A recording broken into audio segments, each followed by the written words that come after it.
richest, most powerful people on the planet. Hiding their money in an effort to avoid taxes. Global shadow financial system for the rich. Secret offshore accounts. Money laundering. Widespread corruption and tax evasion. The Panama Papers were the leaked documents of this one company based in Panama.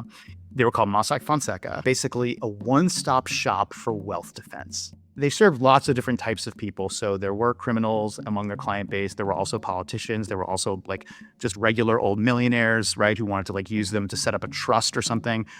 But a huge part of their client base was oligarchs. The key thing about tax avoidance is you can only afford to do that once you've amassed a certain amount of capital. An echelon of services that is only available to the richest of the rich. At the core of what these sort of major players in the wealth defense industry are doing, it's actually not that hard to understand.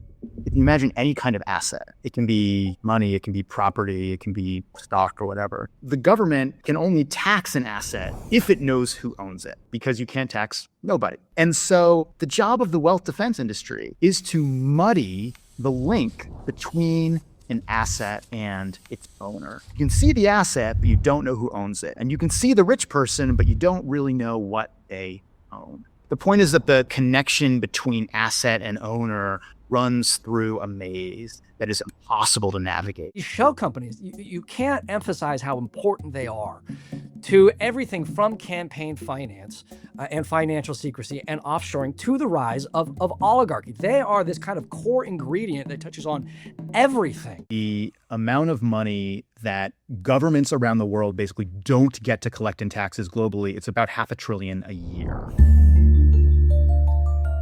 Right? We're just talking about like the money that would be generated by that money that governments could collect in taxes that they could use to fund programs to help their people. $500 billion every year they're losing out on.